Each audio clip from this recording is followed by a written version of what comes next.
Hello दोस्तों, NTPC cracker channel पे एक बार फिर से आपका स्वागत है। बिहार एसएससी मेंस के संबंधित जीएस के क्वेश्चंस हैं जो आज का तीसरा सीरीज है।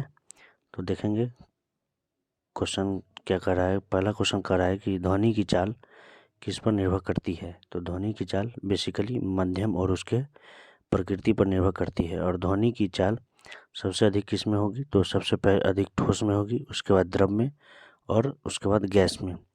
ध्वनि एक प्रकार का अनुदैर्ध्य तरंग है, यानी कि यह जब भी गमन करेगी तो सीधी रेखा में। और प्रकाश के बारे में पूछेगा तो प्रकाश एक अनुप्रस्थ तरंग है, यानी ये लंबवत रूप से गमन करती है। आगे देखेंगे।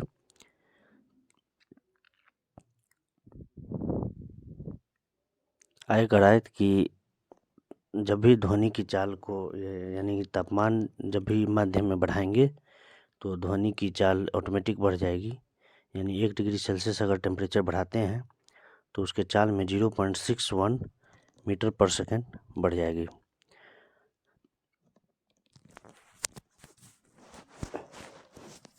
आगे कह रहा है कि विद्युत धारा का ऐसा मात्रक क्या होता है। तो विद्युत धारा का ऐसा मात्रक एम्पियर होता है। Q=IT, यानी कि आवेश बराबर धारा गुना समय। तो I बराबर हो जाएगा Q/T, यानी कि धारा बटा आवेश बटा समय, यानी कि कूलम प्रति second, coulomb per second. Next है कि विद्युत धारा का पता लगाने के लिए किस चीज़ का उपयोग करते हैं। तो गैल्वेनोमीटर का, जबकि उसके परिमाण को मापने के लिए एमीटर का प्रयोग करते हैं। आगे है कि हवा में प्रकाश की चाल तथा माध्यम में प्रकाश की चाल के अनुपात को क्या कहते हैं। तो अपवर्तनांक कहते हैं। अपवर्तनांक का प्रयोग हम प्रकाश की चाल में अंतर का पता लगाने के लिए करते हैं। और हीरे का अपवर्तनांक पूछेगा तो बताएंगे 2.42, जिसकी वजह से हीरा बहुत अधिक चमकीला दिखाई पड़ता है। आगे देखेंगे कि रुद्र सागर झील कहाँ अवस्थित है। तो ये त्रिपुरा में अवस्थित है, त्रिपुरा के सिपाही जाला जिला में। और रुद्र सागर झील का निर्माण रुद्र सिंह के पुत्र लक्ष्मी सिंह ने 1773 में करवाया था, जबकि इसे 2005 में रामसर स्थल घोषित किया गया है। आगे कुछ महत्वपूर्ण पुस्तक हैं, उनके लेखक। वाई सोशलिज्म किसने लिखा है। तो ये जेपी नारायण, यानी कि जयप्रकाश नारायण ने। नेक्स्ट है history of the Hindu chemistry, ये लिखे हैं पीसी रॉय। एक है सोवियत एशिया पुस्तक के लेखक है JL नेहरू, जवाहरलाल नेहरू। नेक्स्ट है लेटर्स फ्रॉम रसिया, ये लिखे हैं रविन्द्रनाथ टैगोर। नेक्स्ट देख रहे हैं कि नियासिन किस विटामिन से संबंधित है। तो नियासिन विटामिन B3 से संबंधित है। और विटामिन की खोज किए थे ल्यूनिन, जबकि उसके विटामिन शब्द देने वाले वैज्ञानिक थे फंक। और कुछ विटामिन हैं, उनके रासायनिक नाम।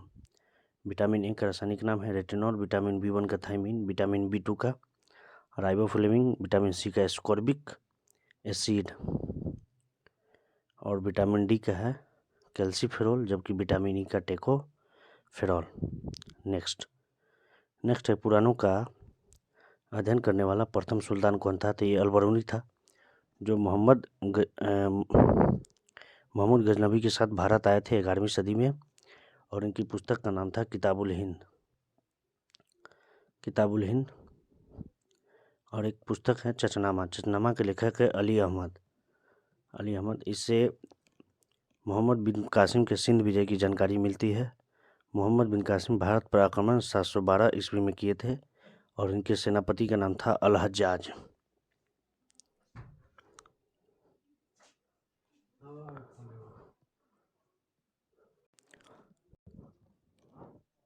सिंध पर आक्रमण के समय वहाँ का राजा था दाहिर।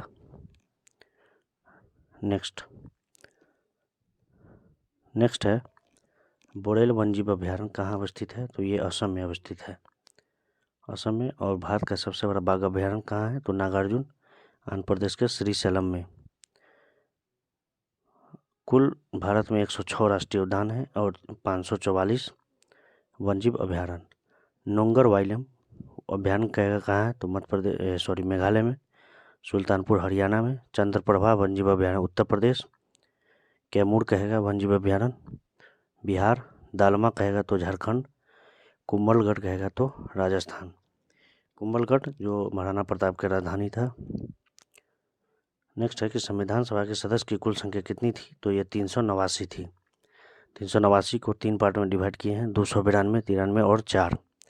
292 जो सदस्य थे वो ब्रिटिश भारत से आए थे, 93 सदस्य रियासत से, और 4 सदस्य 4 मेन क्षेत्र से, जैसे दिल्ली, बलूचिस्तान, मेरवाना और कुर्ग। संविधान सभा का पहला बैठक हुआ था 9 दिसंबर 1946 को, और कैबिनेट मिशन योजना जो 1946 के तहत संविधान सभा का गठन किया गया था। प्रथम बैठक 9 दिसंबर 46 में, और उसके प्रथम अस्थायी अध्यक्ष थे डॉक्टर सच्चिदानंद सिन्हा।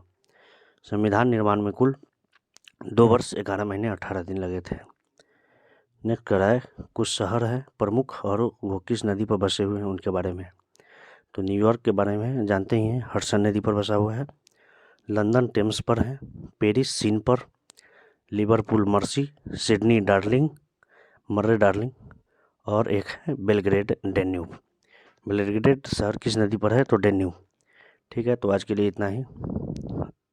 और ये अगर सीरीज अच्छा लगे तो इस चैनल को लाइक शेयर और सब्सक्राइब कर दीजिएगा। धन्यवाद।